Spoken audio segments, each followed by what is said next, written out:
My name is Serena Waller, and at 19 years old, standing in my Marine Corps dress blues, I believed I had finally escaped hell. The promotion ceremony stage at Camp Lejeune was the pinnacle of honor, proof that I wasn't the invisible shadow my family in Charleston had always wanted me to be. But as my name was called, my stepbrother, Jacob, walked in. In front of my entire command, he rushed the stage and drove his knee into my stomach. The pain was searing, but it was nothing compared to the warm gush of blood that began to spread, staining my pristine white belt crimson. The child I was carrying, my tiny secret hope, was dying on the very stage of my triumph. Amid the dead silence, I looked to my mother, searching for salvation. She just stared at the floor. And then Jacob roared. She deserved it. She's a disgrace to this family. They thought they had killed my future. They didn't know they had just awakened a warrior. If you have ever been pushed down by your own family as you tried to rise, let me know where you're watching from. Hit that like button, and get ready for a story of betrayal and Marine Corps justice. The air in the base auditorium at Camp Lejeune was thick with pride. It was a tangible thing, something you could almost taste, a mix of floor polish, starched fabric, and the collective dignity of the United States Marine Corps. I stood at parade rest, my spine a steel rod, my shoulders squared. My dress blue uniform was perfect. The dark blue jacket pressed with razor-sharp creases, the brass buttons on my tunic polished to a blinding sheen. On my collar, the eagle, globe, and anchor insignia felt heavier than metal. It felt like worth. This was the culmination of it all. The sleepless nights spent studying regulations, the endless miles of forced marches under a blistering sun, the rivers of sweat poured onto the unforgiving sand of the Paris Island training grounds. Every drill instructor's roaring voice, every grueling obstacle course had been a chisel, chipping away at the scared, unwanted girl from Charleston and revealing the Marine underneath. My stepfather, Harold, a retired Army colonel who saw the Marines as a lesser tribe, had always said I'd never make it. "You don't have the spine for it, Serena," he'd sneer over dinner. Now, here I was, about to have a new stripe pinned on my sleeve. Promoted to the rank of Corporal, Serena Waller. The announcer's voice boomed through the speakers. A wave of applause rippled through the audience of fellow Marines and their families. This was it. This was my identity. Something that was mine alone. Something no one could ever take away from me. As I began my crisp, measured walk toward the center of the stage, my eyes scanned the front row. I found my mother, Linda, seated next to Harold. I searched her face for a glimmer of a smile, a spark of pride for her daughter. All I received was a stiff, almost imperceptible nod. Harold didn't even look at me. His gaze was fixed on the American flag behind the stage, his jaw tight. A familiar pang of disappointment hit me, but I pushed it down. It didn't matter. This moment was still mine. But as I reached the commanding officer, a movement at the side entrance caught my eye. A ghost from my past hell had just materialized. It was Jacob. He wasn't in a suit or even a collared shirt. He wore faded jeans and a nondescript gray t-shirt, a deliberate act of disrespect to the ceremony, to my uniform, to everything this moment stood for. He slouched against the doorframe, his arms crossed, a contemptuous smirk twisting his lips. He scanned the room, then his eyes locked onto me. It was a look that made my blood run cold, a look that stripped away the uniform and the rank and left me feeling like a helpless child again. A knot of pure dread tightened in my gut. It was the exact same look he'd given me when I was 8, right before he'd twisted the arm off my favorite doll just to watch me cry. It was the same look he'd worn when he told his high school friends I was just the bastard my mom brought home. He wasn't here to celebrate. He was here to destroy. I knew, with a certainty that chilled me to the bone, that something terrible was about to happen. He pushed himself off the wall and started walking, not towards the seats, but directly towards the stage.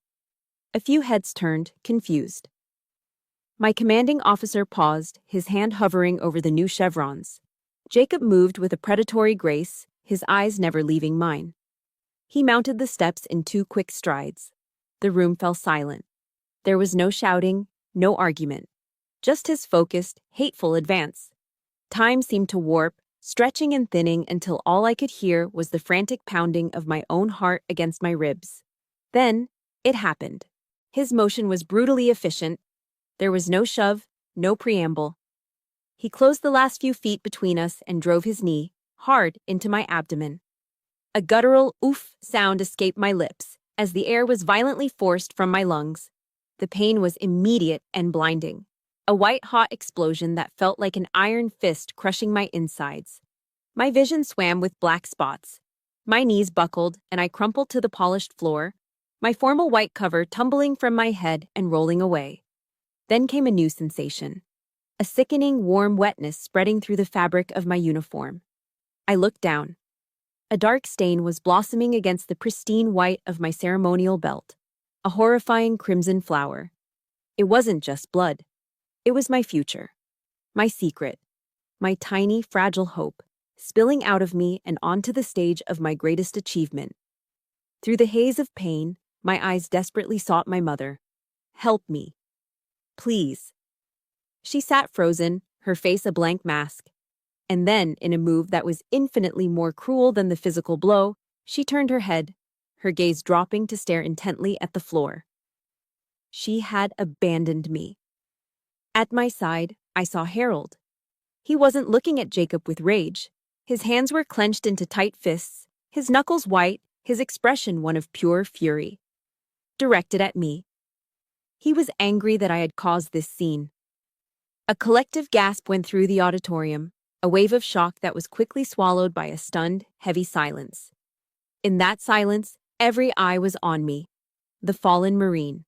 The spectacle of shame. The pain of the attack was immense, but the humiliation was a physical weight, pressing me down, suffocating me. Then Jacob's voice, a triumphant roar that shattered the stillness, echoed through the hall. She deserved it. She's a disgrace to this family. Before the words had even finished echoing, a figure moved with disciplined speed. General Thorne, the base commander, strode to the front of the stage. He didn't spare Jacob a single glance. His eyes, sharp and clear, were fixed first on me, then on his subordinate officers. His voice wasn't a shout, but it cut through the tension with the cold authority of steel.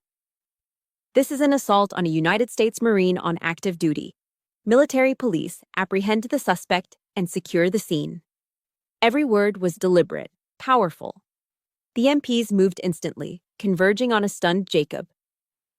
General Thorne's gaze returned to me, his expression unreadable, but his voice unwavering.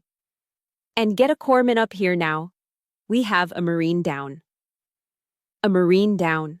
Not a disgrace, not a family problem. A Marine. In that moment of absolute betrayal from my own blood, that one phrase from a stranger was a lifeline. It was a declaration that I belonged to a different family now. A family that did not turn away. A family that, under the code of Semper Fidelis, was always faithful. And they were about to prove it.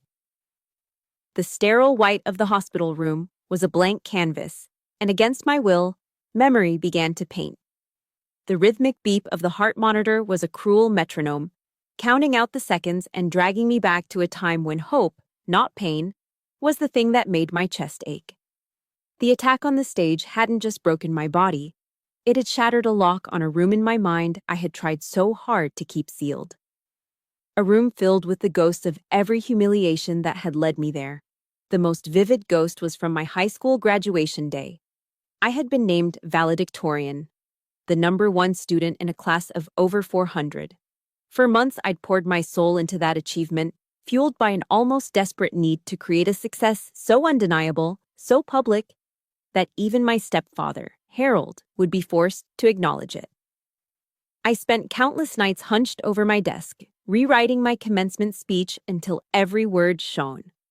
I wanted it to be perfect. For them. For me. I'd used the money from my part-time job at a local bookstore to buy a simple white dress. It wasn't fancy, but it was mine. It was clean and bright and felt like a fresh start. Standing on that podium, looking out at the sea of faces, I saw my mother dabbing at her eyes with a tissue. For one fragile, foolish moment, a spark of hope ignited in my chest. I thought, this is it. This is the time it changes. I believed that my achievement was finally big enough for them to see me, truly see me, past the long eclipsing shadow of my stepbrother, Jacob. That hope lasted for the duration of the car ride home. When we pulled into the driveway, I saw the party was already in full swing in our backyard. But something was wrong. The balloons tied to the deck railing weren't the school colors of blue and gold. They were green and silver, the colors of Jacob's varsity football team. A massive banner was strung between two oak trees, and in huge, professionally painted letters, it read, "Congratulations to our future champion." My heart sank. Harold, a beer in hand, had his arm slung around Jacob's shoulders. He was holding court with a group of his friends, his voice booming across the yard. "Full ride scholarship, I'm telling you. The scouts are already calling. My boy is going to be a star." All the attention, all the energy, all the pride in the yard was a vortex swirling around Jacob. And me? The valedictorian? My mother gently took the folder with my speech from my hands, set it on a side table, and then pressed a heavy plastic tray into them. "Serena, honey, could you take some drinks around? The guests are getting thirsty." Just like that, in my simple white dress of hope, I was demoted from the guest of honor to the catering staff at my own graduation party. As I navigated the crowded lawn with a tray of sweating glasses of fruit punch, the cloying, sweet smell suddenly transported me to another time, another party, another, far worse, humiliation. The memory hit me with the force of a physical blow. It was Thanksgiving, 2 years earlier. The whole extended family was there. The dining room table was gleaming, laden with the classic American feast: a golden brown turkey, stuffing, mashed potatoes, and the deep, rich red of my mother's famous cranberry sauce. I had just served myself a slice of turkey when Jacob, sitting across from me, leaned forward. He didn't say a word. He just locked his eyes on mine, a slow, malicious smirk spreading across his face. And then he did it. He hawked and spat, a thick, disgusting glob of saliva that sailed across the table and landed squarely on the turkey on my plate. The sound it made, a wet, revolting smack, turned my stomach. I froze, my fork halfway to my mouth, every muscle in my body paralyzed with shock and disgust. But the most horrific part wasn't the act itself. It was the reaction. Harold, seated at the head of the table, saw the whole thing. He let out a great booming laugh that shook his entire body. "Just adding a little flavor, Serena," he roared, wiping a tear of mirth from his eye. "Eat up." He thought it was the funniest thing he'd ever seen. My mother's face went pale. She shot out of her chair and snatched my plate, but not to confront Jacob. She leaned down, her voice a frantic, urgent whisper in my ear. "Don't make a scene, Serena. For God's sake, just let it go." She was more terrified of a social disruption than she was outraged by her son's vile degradation of her daughter. She threw the plate in the kitchen trash and told me to just eat the side dishes. The memory was so visceral it made me shudder there in the backyard, causing the glasses on my tray to rattle. As if on cue, Jacob and his football buddies swaggered past me. He didn't even look at me. He just jutted out his hip, a casual, deliberate motion that sent my tray tilting. Bright red punch cascaded down the front of my white dress. "Oops, clumsy," he sneered, flashing the exact same smirk from that Thanksgiving. He didn't stop walking. Harold saw it from across the lawn. His voice cut through the party chatter, sharp and annoyed. "Serena, get that cleaned up. Don't you dare ruin your brother's party." Your brother's party. I stood there, frozen, dripping in red punch that looked like blood against the white fabric. And in that moment, I understood. The spit, the punch, it made no difference.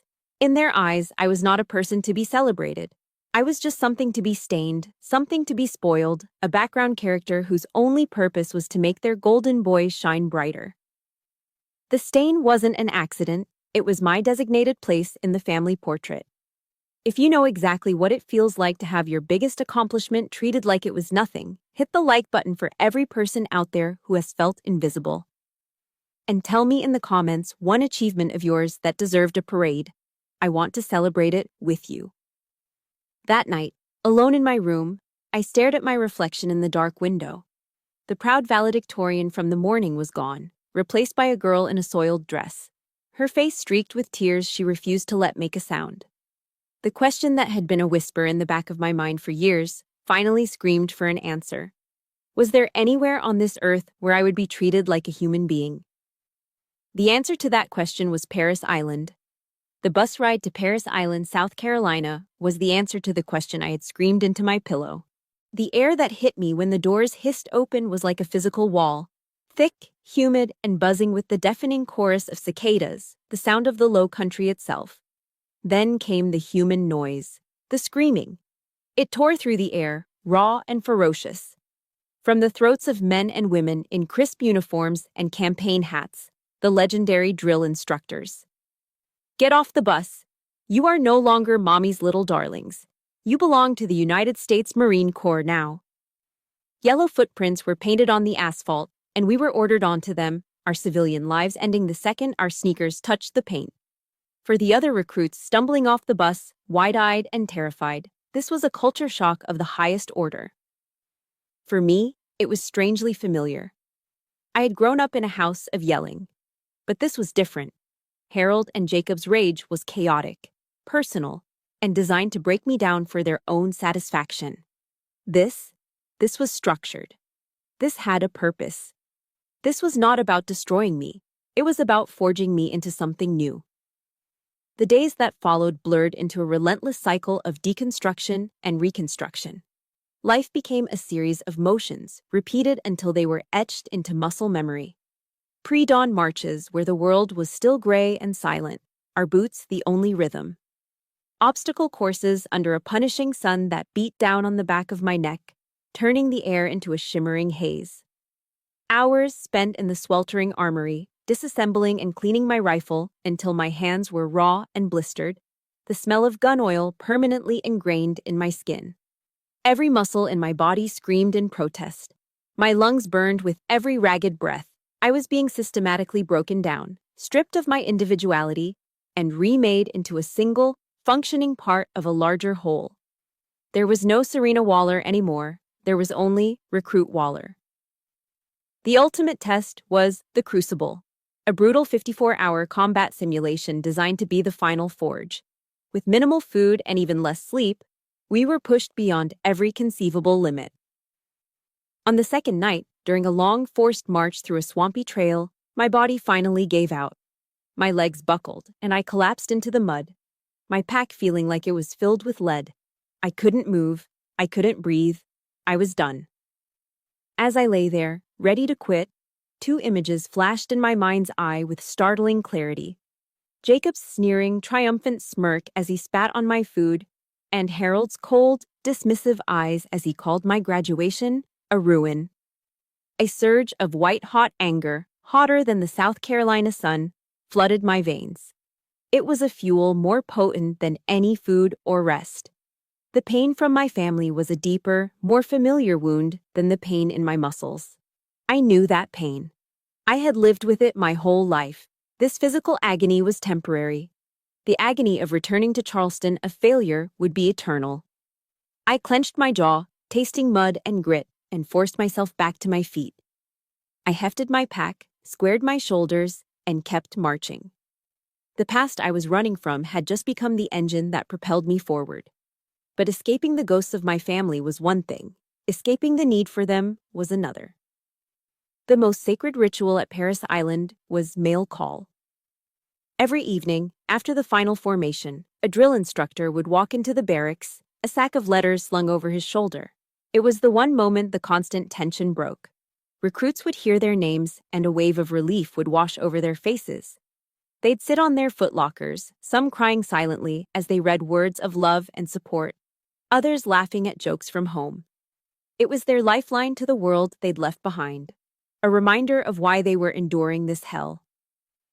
I sat on my own footlocker and watched, my heart a leaden weight in my chest. I had written 3 letters home to Charleston.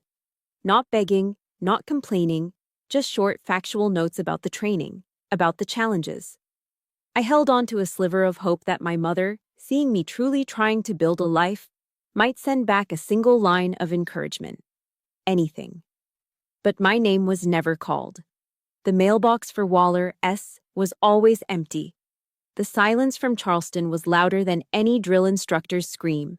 It was a confirmation of my worthlessness, a final abandonment in my moment of greatest need. One evening, a tough-as-nails drill instructor, Gunnery Sergeant Reyes, a Hispanic woman with eyes that could bore through steel, noticed my solitary vigil. She'd been watching me for weeks. After mail call was over and the sounds of quiet sobbing and rustling paper filled the barracks, she walked over and stood before me. She didn't yell. She spoke in a low, measured voice that cut through the noise. "Waller," she said, "the family you're looking for isn't out there." She gestured vaguely towards the world beyond the base. "It's right here." She nodded towards the other recruits, my platoon sisters, who were sharing cookies from home and reading letters aloud to each other. "Look at the sisters by your side. This is your family now." Her words hit me harder than any physical blow ever had. She was right. The family defined by blood had failed me at every turn. But this new family, forged in sweat and mud and shared hardship, was all around me. The moment of truth came after we completed the crucible. We stood on the parade deck, exhausted, filthy, but standing tall. One by one, our drill instructors, the same people who had screamed us into dust for weeks, now approached us with a look of profound respect. Gunnery Sergeant Reyes stopped in front of me. In her hand, she held the sacred symbol we had bled for: the eagle, globe, and anchor. She looked me straight in the eye. "Welcome to the Brotherhood, Marine," she said, her voice thick with emotion. As she pressed the sharp pins of the insignia into the collar of my uniform, a pain I barely registered, something inside me finally broke. Tears, hot and uncontrollable, streamed down my face for the first time in 13 weeks. They weren't tears of sadness or pain. They were tears of arrival. For the first time in my entire life, I felt like I belonged somewhere. This uniform was my home. These women were my sisters. I had found my honor, my identity, and my family. Not in the manicured lawns of Charleston, but here, in the camaraderie forged by sweat and blood. Leaving Paris Island was like stepping out of a forge and into the real world again. I was posted to Camp Lejeune in North Carolina, assigned to a communications unit. The constant, high-stakes pressure of boot camp was replaced by the focused, technical demands of my job. The screaming of drill instructors faded, replaced by the crackle of radio static and the quiet hum of servers. Here, value wasn't measured in how much you could endure, but in how well you did your job and how much your fellow Marines could count on you. It was in this new, structured quiet that I began to cautiously unfurl the parts of myself I had kept locked down for years. It was here I met my first real friends. There was Maria, a fast-talking, perpetually cheerful Marine from a small town in Texas, who put Tabasco hot sauce on everything from her eggs to her apple pie, and wasn't afraid to tell a captain he was wrong. And then there was Ben, a quiet, steady guy from rural Ohio who could fix anything with a Leatherman and a roll of duct tape. He spoke in half sentences but could communicate more with a single nod than most people could with a full speech. They were my team. They didn't ask me about my family or where I came from. In the Corps, your past is less important than your present performance. They accepted me for the Marine I was, quiet, diligent, and utterly reliable. For the first time, I was part of a group where my worth was simply a given. I did my job, I had their backs, and they had mine. It was a simple, clean transaction of trust, and it felt more like home than my actual home ever had. My 19th birthday fell on a Tuesday. I didn't mention it to anyone. Birthdays in Harold's house were a non-event for me, usually forgotten, because they coincided with one of Jacob's football games or some other, more important family matter. I expected the day to pass just like any other: morning PT, a 12-hour shift, and then back to the barracks. That evening, when I pushed open the door to my barracks room, it was pitch black. The light switch didn't work. My Paris Island training kicked in instantly. My body tensed, my senses went on high alert, and I instinctively dropped into a low, defensive crouch. My mind raced through threat assessments. Suddenly, the lights flickered on. Standing in the middle of the small room were Maria, Ben, and a half-dozen other Marines from our unit. They were huddled around a cardboard box from the local pizza joint and were in the middle of a terribly off-key rendition of Happy Birthday. I just stood there, frozen in my defensive stance, blinking in the sudden light like a startled animal. I didn't know what to do. I'd never had a surprise party. I'd never had any kind of party. Maria, laughing at my reaction, came over and pulled me up. "Relax, Waller," she said, steering me toward the pizza. "At ease, Marine. It's your birthday." Ben held out a single, slightly lopsided cupcake with a cheap wax candle stuck in the frosting, its small flame dancing. They finished their song with a loud, enthusiastic cheer. I stared at the tiny flame, and my mind went completely blank.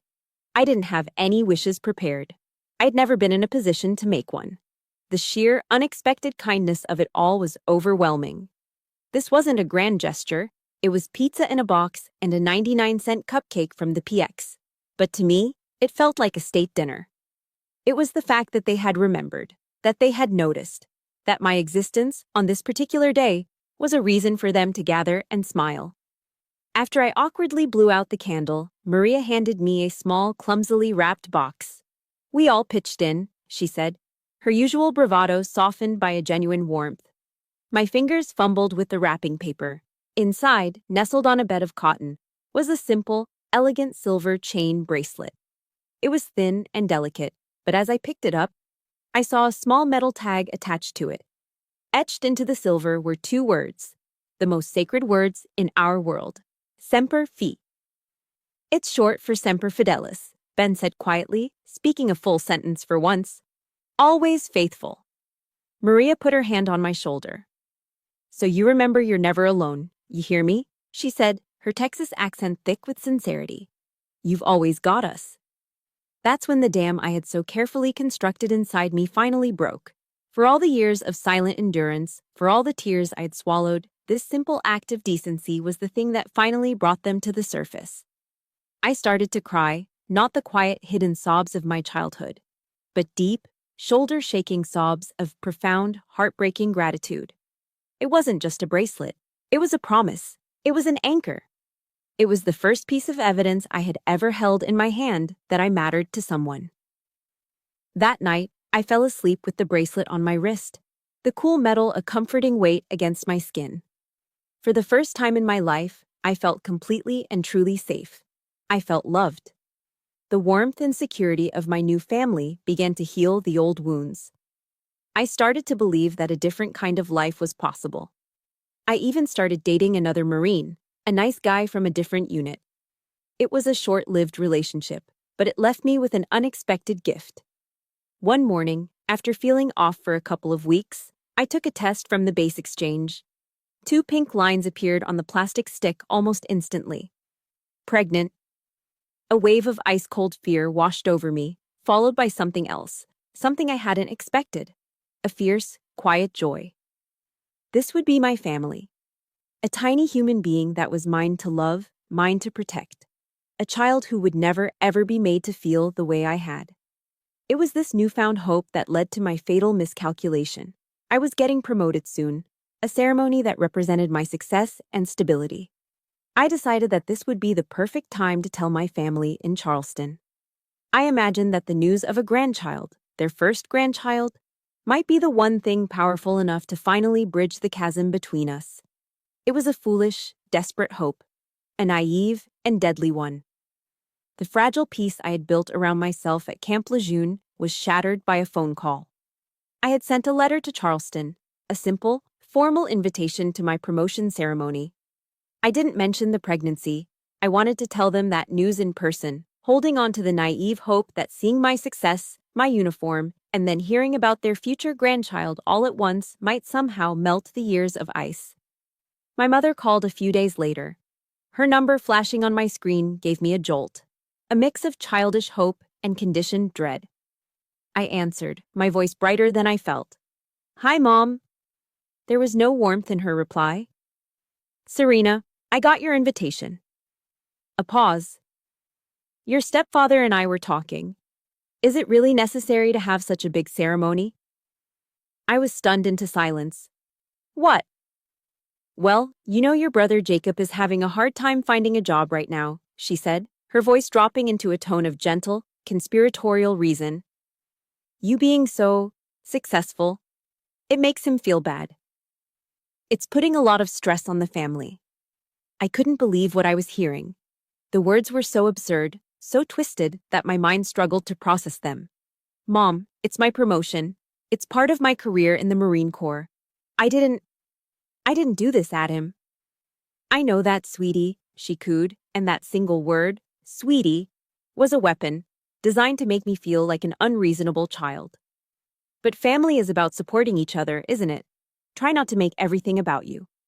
The call ended with her promising to see what they could do, leaving me with a familiar, bitter taste in my mouth. Guilt. It was an old poison, one they had fed me my entire life. I was the selfish one. I was the difficult one. I was the source of the family's problems. For a few hours, her words worked their dark magic. I sat in my barracks room, the calm order of my military life feeling a million miles away, and I actually wondered if I should cancel. Then Jacob called. The caller ID showed his name, and my hand trembled as I answered. There was no pretense, no manipulation, just pure, uncut venom. So, I hear you're getting another stripe, he sneered, his voice dripping with contempt. Don't get a big head. You think that uniform makes you better than anyone? Let me tell you something. You're still just the stray my mom dragged home. A stain. I stood perfectly still, my knuckles white as I gripped the phone. I didn't say a word. My silence only fueled his rage. I'm coming to your little party, he hissed. I'm going to show all your jarhead friends exactly what you are. The line went dead. My blood ran cold. It wasn't an idle taunt. It was a promise. An icy finger of real fear traced its way down my spine. The final call came from Harold. He didn't yell like Jacob or wheedle like my mother. He used the voice I remembered from my childhood, the one that made colonels and generals snap to attention. The voice of absolute, unquestionable command. Corporal Waller, he began, using my rank as an insult. I've been informed of your condition. You have disgraced the Waller name, and you have disgraced that uniform. This is an embarrassment. My breath caught in my throat. My mother had told him. She had betrayed my confidence before I even had a chance to share my news. I expect you to handle this problem of yours quietly and discreetly, he continued, his voice cold and hard as granite. And you will cancel that ridiculous ceremony. Do not force me to travel all the way to North Carolina to witness this family's humiliation in person. A problem. My baby. He had called my baby a problem. A switch flipped inside me. The guilt, the fear, the years of ingrained obedience, it all vanished, burned away by a sudden, clarifying rage. The quiet, disciplined life I'd built was under direct assault. They were trying to tear it all down, to drag me back into the chaos and misery of their world. That night, sleep was impossible. The toxic words of my family echoed in my head, a three-part chorus of manipulation, hatred, and command. I sat on the edge of my bunk in the dark, the weight of their combined assault pressing down on me. I glanced down at my wrist. The silver of the Semper Fi bracelet caught the faint moonlight coming through the window. You are not alone. Maria's voice. This is your family now. Gunnery Sergeant Reyes's words. They were right. I was not that scared little girl anymore. I was a United States Marine. And a Marine never goes into a fight unprepared. My mind flashed back to a lesson from intelligence training at boot camp. Your best weapon, the instructor had said, is credible evidence. Information is ammunition. The next morning, I felt a cold, hard resolve settle in my gut. After my shift, I took a bus off base to a strip mall in Jacksonville. I walked into an electronics store and bought a small, powerful digital voice recorder, the kind journalists use. Then I went to a cell phone kiosk and had them install a call recording app on my phone, one that activated automatically. Walking back to the base, the weight of the small device in my pocket felt significant. It felt like the cold, reassuring weight of a weapon. I didn't know exactly how or when I would use this ammunition. But I knew one thing with absolute certainty. I was done being a silent victim. I was done letting them control the narrative. From this moment on, every word they used against me would be recorded. Every threat, every lie, every manipulative whisper. The war had begun. In the few days leading up to the promotion ceremony, I tried to build a wall around my mind. I focused on my duties, the familiar, grounding rhythm of work. I went to the chow hall for dinner with Maria and Ben, letting their easy banter wash over me, trying to soak in the normalcy, the simple peace of their friendship. They could tell something was wrong. My smiles were tight, my shoulders tense. Ben, in his quiet, observant way, finally broke the silence one evening over a plate of Salisbury steak. "Everything okay, Waller?" he asked, his eyes full of a concern that was all the more powerful for its rarity. I forced a shrug, pushing mashed potatoes around my plate. "Just family stuff," I mumbled, the words feeling heavy and inadequate. Maria reached across the table and squeezed my hand, her grip firm and reassuring. "Hey," she said, her usual boisterous energy softening. "You remember what we told you? We're your family here. You got us."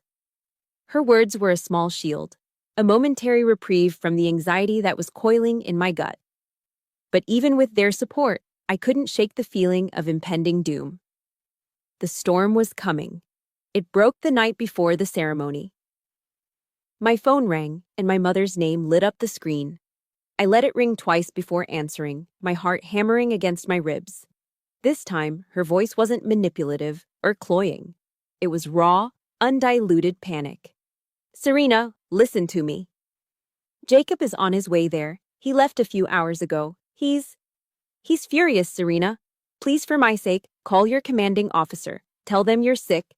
Just cancel the ceremony. Please." A cold, hard calm settled over me. The fear was gone, replaced by something solid and unyielding. "No, Mom," I said, my voice even. "I'm not canceling.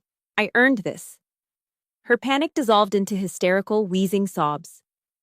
"Why are you so stubborn? Why do you have to be so difficult? He's your brother. He's just a little hot-headed, that's all. You're going to ruin his future. You're destroying this family." Hot-headed. The phrase echoed in the chambers of my memory, unlocking a flood of buried images. I took a slow, deep breath, the air feeling sharp in my lungs. My voice, when I spoke, was dangerously quiet. "Mom," I began, the words measured and precise. I was 14 when his hot head pushed me down a flight of stairs and sprained my wrist. I've spent 19 years being shamed and humiliated by his hot head. Right now, I'm carrying your grandchild, and you are on this phone begging me to hide, to run away, to protect the man who has threatened both me and this baby." A choked, desperate sound came from her end of the line. But he's Harold's son." That was it. That was the line. The final, clarifying truth. It wasn't about me, or Jacob, or even the baby. It was about him. Harold. The patriarch, the commander, whose golden boy could do no wrong. In that moment, something inside me didn't just break. It vaporized. The last lingering thread of hope for a mother's love, a hope I didn't even know I was still clinging to, turned to ash. There was no grief. There was no sadness. There was only the clean, cold emptiness of space, a void where a heart used to be. My voice when I spoke again was sharp and final. "Enough," I said. "I've heard enough." I ended the call. The silence that followed was absolute. I walked into the small bathroom, my movements stiff and robotic, and flicked on the light.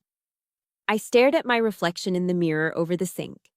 I expected to see a scared, tear-streaked girl on the verge of collapse. But that's not who was looking back at me. The woman in the mirror had eyes that were not afraid. They were cold, hard, and blazing with a fire I had never seen before. Her jaw was set. Her back was straight. I wasn't looking at Serena Waller, the victim. I was looking at Corporal Waller, United States Marine.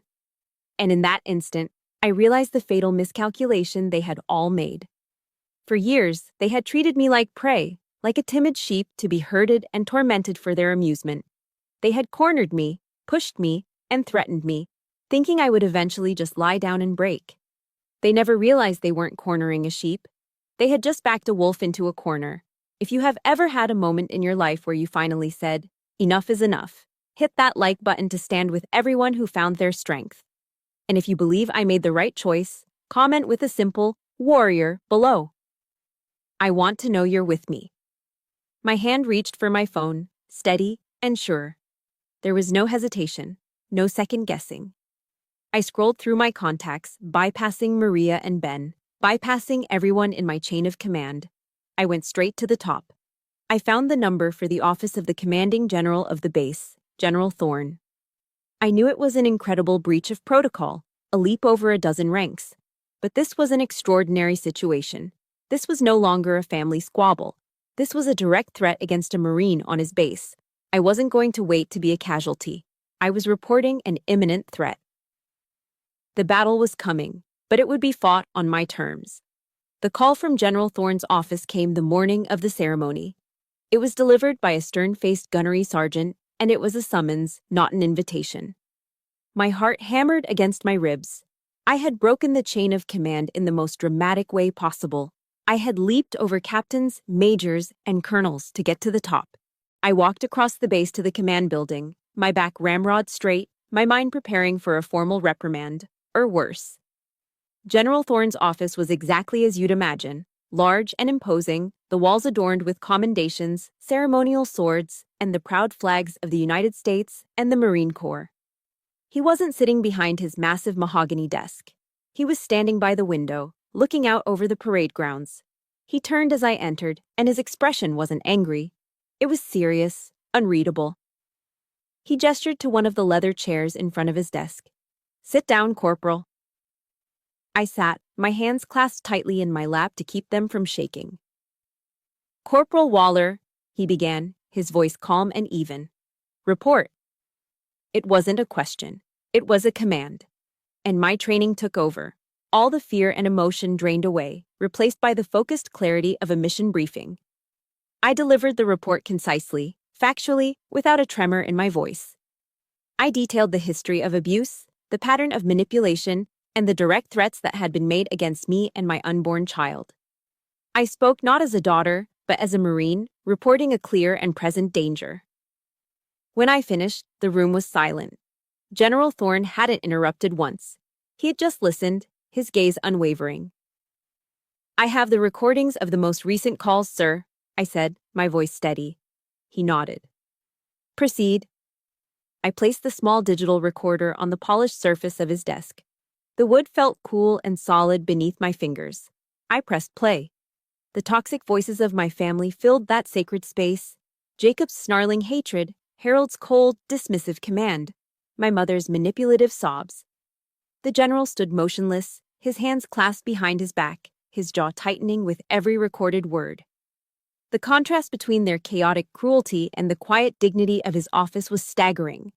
When the last recording clicked off, the silence returned, heavier this time. General Thorne walked back to the window, his back to me. For a long moment, he said nothing. Then, he turned around. "Thank you, Corporal," he said, and the formality was laced with something else. Respect. "You showed immense courage and foresight in gathering this intelligence." He began to pace slowly in front of the window. "Your family system failed to protect you. The Marine Corps will not." Those words hit me with the force of a physical blow. It was more powerful than any word of sympathy could ever be. It was validation. It was an acknowledgement from the highest authority I knew that my pain was real, that my fight was just. He informed me that he had already arranged for covert security to be present at the ceremony and had put the military police on high alert. The tragic events of that day unfolded just as I had feared. But the general's foresight meant that when Jacob attacked, the response was immediate and overwhelming. My next clear memory is of the sterile white walls of the Naval Hospital. The physical pain was a dull, throbbing ache, but the emotional pain was a gaping wound. I had lost the baby. I had lost my family. I had lost everything on that stage. But as the fog of grief and medication began to lift, a cold, hard resolve took its place. I remembered the Serenity Prayer, one my grandmother used to recite. God, grant me the serenity to accept the things I cannot change, the courage to change the things I can, and the wisdom to know the difference. I couldn't change what they were. I couldn't change what they had done. But I could change what happened next. I asked Maria and Ben to bring my laptop from the barracks. With their quiet, unwavering support, I began the real work. I became a soldier preparing her arsenal. I spent hours listening to the recordings again, but this time I wasn't a victim reliving the trauma. I was an analyst, a detective. I transcribed every call, timestamping each threat, highlighting every admission of past abuse. The process was agonizing. Every word was a fresh cut. But with every piece of data I logged, a sense of control began to seep back into me. I was no longer drowning in the chaos of their abuse. I was mapping it, defining it, turning it into a weapon.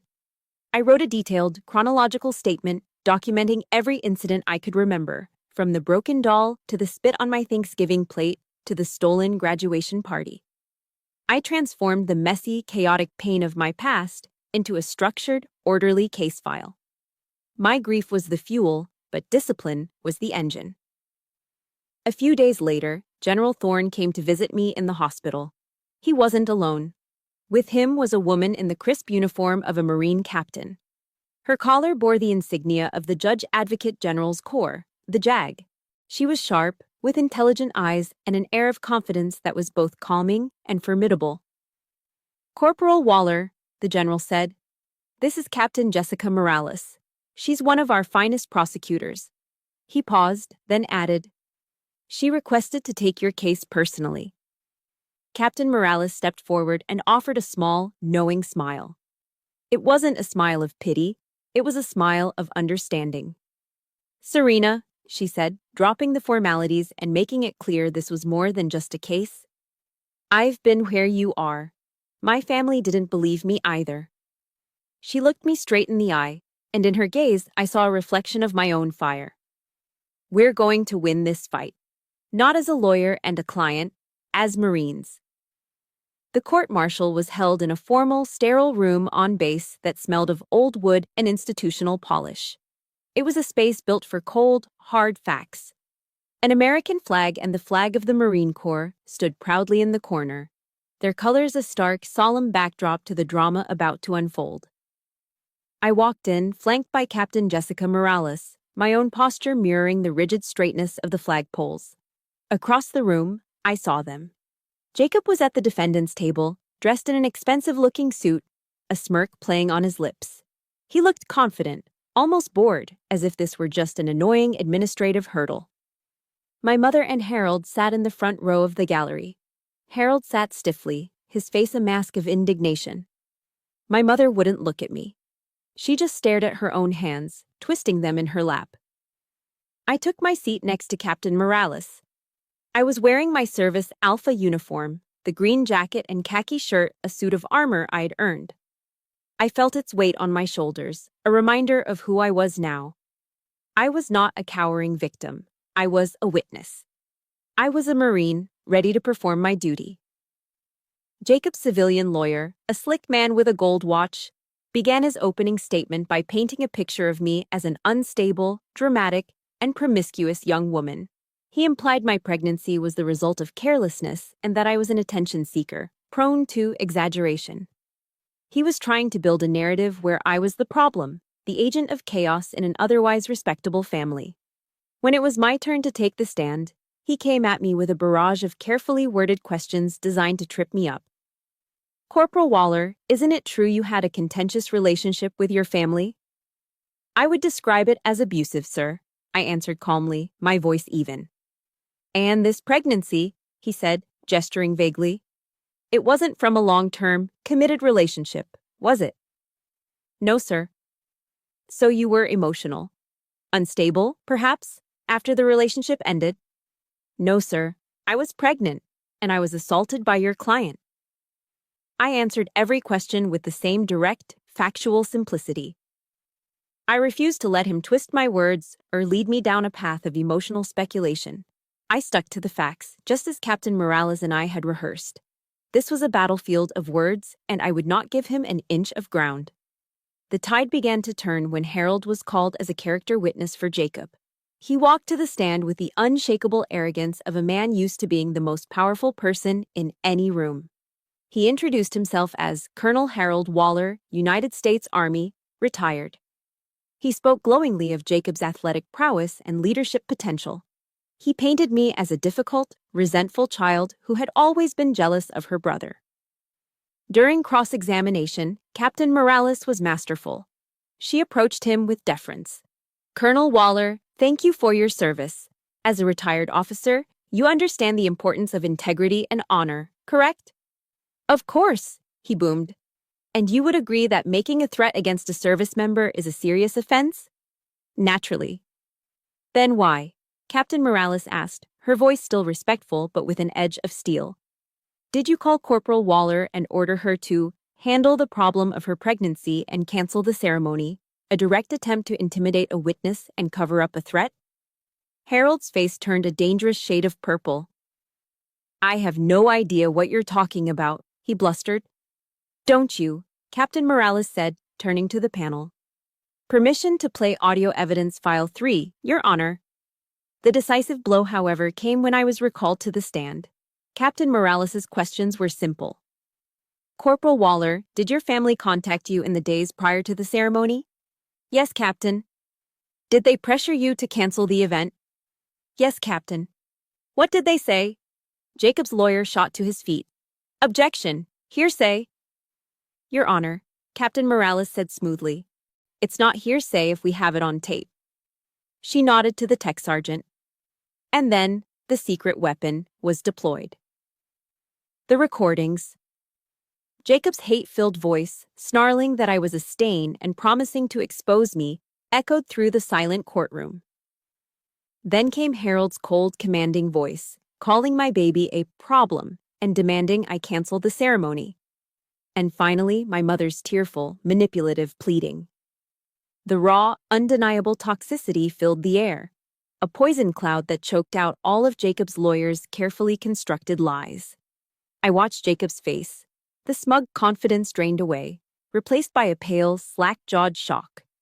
My mother hunched over, pressing her face into her hands, as if she could physically block out the sound of her own betrayal.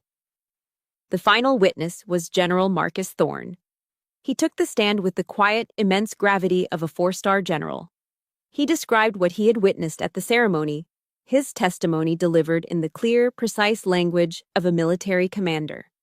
He recounted the attack, Jacob's roar, and the state I was in when he reached me.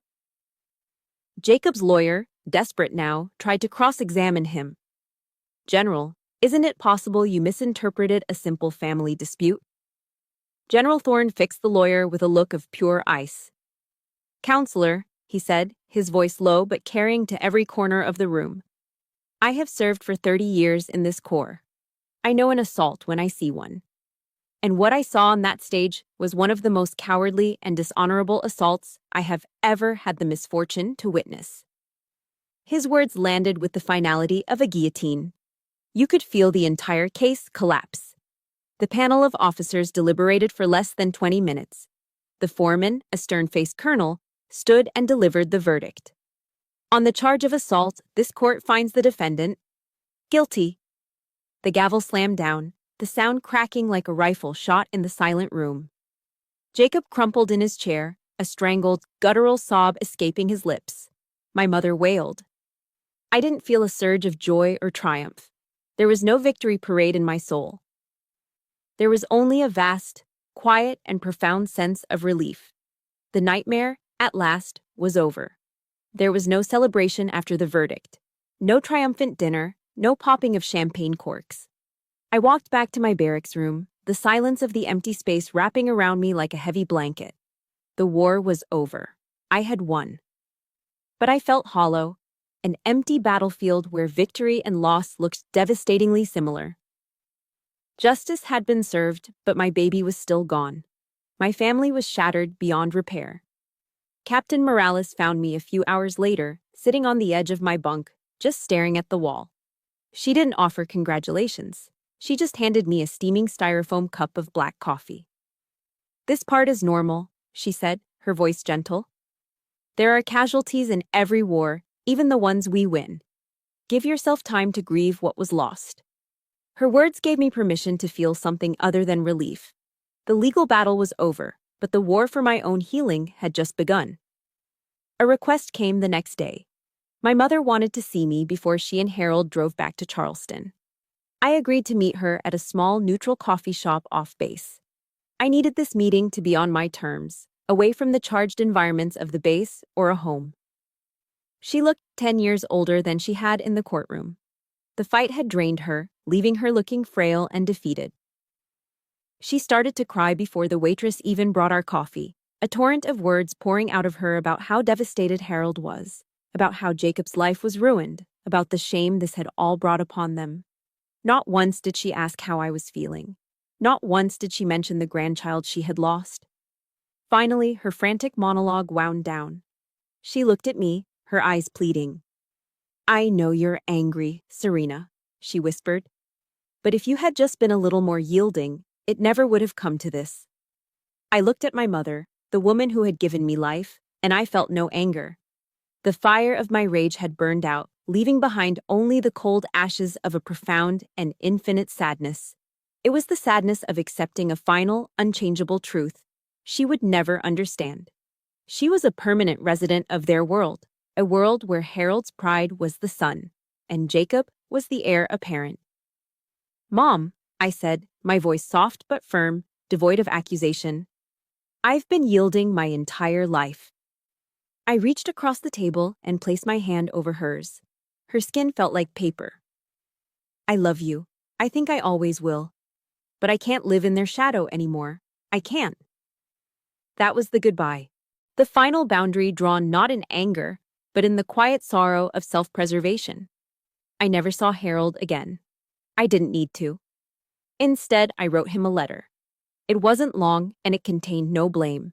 I simply wrote the truth. "Sir," I began, using the title he valued above all else, "you taught me that honor is everything to a soldier. I have tried to live by that creed. I chose to tell the truth, as difficult as it was, because it was the honorable thing to do. I hope that one day you'll understand that honor isn't found in hiding a wrong, but in facing it." I sealed the envelope and mailed it from the base post office. I didn't expect a reply, and I never got one. It wasn't for him. It was for me. It was the final act of closing a door, my own declaration that I was reclaiming the definition of honor for myself. It was the last verse of a poem I'd found and held onto, a lifeline in the dark, Invictus. I am the master of my fate. I am the captain of my soul. My final meeting was with General Thorne. I stood before his desk once more, but this time it was to submit my request for an honorable discharge. He reviewed the paperwork, his expression unreadable. Then he looked up at me, his eyes filled with a deep, paternal understanding. "You have served this corps with distinction, Waller," he said, his voice quiet but firm, "on and off the battlefield." "The Marine Corps gave me my strength, and it gave me justice, sir," I replied, my voice steady. "Now I need to find my peace." He nodded slowly. "Go find it, Marine," he said, the words both a release and a blessing. "You've earned it." Walking out of his office and into the bright North Carolina sun, I didn't feel like I was quitting. This wasn't a retreat. It was a conscious choice. For the first time, I wasn't running from a painful past. I was walking toward an unknown future. A future that wouldn't be defined by a uniform, or by a family's expectations, or by the ghosts of what I had lost. It would be a future I would build myself, one quiet day at a time. I moved to Arlington, Virginia. It felt right, being close to the heart of the nation I had served. I rented a small apartment with a balcony that overlooked a quiet, tree-lined street. The peace was a stark contrast to the rigid order of the barracks and the suffocating tension of my childhood home. It was a blank slate. My mornings began with a run. Not the forced, grueling marches of Paris Island, but a quiet, solitary jog through the dew-kissed parks of a city waking up. I ran not because I was ordered to, but because I loved the feeling of the cool air on my face, the steady rhythm of my own feet on the pavement. I was reclaiming my body, not as a weapon, but as my own. I found a profound peace in simple, daily routines. The rich aroma of brewing coffee, the quiet rustle of pages in a book, the silent respect of visiting the city's monuments. One crisp autumn afternoon, I took the metro to Arlington National Cemetery. I walked for hours among the endless, uniform rows of white headstones, each one a testament to a life of service and sacrifice. The scale of it was humbling. Standing there, surrounded by the quiet dignity of the nation's heroes, I felt a sense of honor that was purer and deeper than any I had known before. I wasn't there as a Marine. I was there as a citizen, a survivor, paying my respects. I found a quiet, sun-dappled patch of grass, and I placed a single white rose upon it. It was a silent, private farewell to the child I never got to meet, a final acknowledgement of a life that was, however brief, a part of my own story. Captain Morales had given me a parting gift before she was reassigned, a phone number for an organization called The Mission Continues, a nonprofit that helps veterans find new purpose through community service. On a whim, I called. I started volunteering, just doing administrative work, filing papers, and answering phones in their DC office. I didn't talk about my past, I just wanted to be useful. The office ran a support group for female veterans who had experienced trauma. I sat in on a few meetings, just listening from the back of the room. I heard stories of combat, of loss, of struggles to readjust to civilian life. I heard echoes of my own pain in their voices. One evening, the group facilitator, a kind-eyed former Air Force captain, looked at me. "Serena," she said gently, "would you like to share?" My heart hammered in my chest. But looking at the faces of the women around me, I saw not judgment, but a deep, shared understanding. For the first time, I told my story. The words came out haltingly at first, my throat tight with unshed tears. But as I spoke, I saw the women nodding. I saw tears of empathy in their eyes. And in that moment, I realized my story had a power I never knew. It wasn't just my pain anymore. It was a mirror, reflecting their own struggles back at them, showing them they weren't alone. It was proof that survival was possible. It was proof that winning was possible. My small role as a volunteer slowly grew. I became a peer mentor, then a group leader. I found that the greatest healing came not from forgetting my past, but from using it as a bridge to connect with others. The wounds I carried became the very tools I used to help others stitch their own lives back together. The ugliest, most painful parts of my life were being transformed into my greatest source of purpose. A few years later, an invitation arrived. It was a request to be the keynote speaker at a national conference for veterans. The thought terrified me, but I knew I had to do it. I walked onto that stage, not in the crisp uniform of a Marine, but in a simple dress. The auditorium was vast, filled with hundreds of faces. A spotlight blinded me, and for a terrifying second, I was back on that other stage, the one at Camp Lejeune. But this time, there was no fear. I took a deep breath and stepped up to the podium. The hall fell silent. The last time I stood on a stage like this, I began, my voice clear and steady, amplified by the microphone. I lost everything.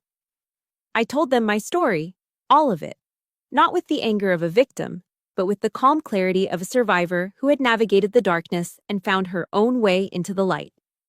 The story ends here, but my life did not. It began. This morning, I woke before the sun. I stood on the balcony of my small Arlington apartment, a warm mug of coffee in my hands. I watched as the first rays of dawn crept over the horizon, catching the iconic dome of the U.S. Capitol building in the distance and setting it ablaze with golden light. I can still feel the faint, silver line of the scar on my abdomen, a permanent reminder of the battle I fought. But it doesn't ache anymore. It's a part of my map, the proof that I was tested and I endured. I don't forget the past, but I am no longer its prisoner. I have redefined honor, loyalty, and family on my own terms. My name is Serena Waller, a Marine, a survivor, a warrior. And I have finally found my own dawn. Thank you for listening to my journey. My story is proof that our deepest wounds can become our greatest strengths, and that we all have the power to create our own dawn. If you're on a journey of healing, I see you, and you are not alone. Tell me in the comments one thing you are looking forward to in your own new day. I would be honored to read it. If this story gave you hope, please hit the like button and subscribe for more stories of resilience. Your support helps create this space where we can all heal together. Thank you.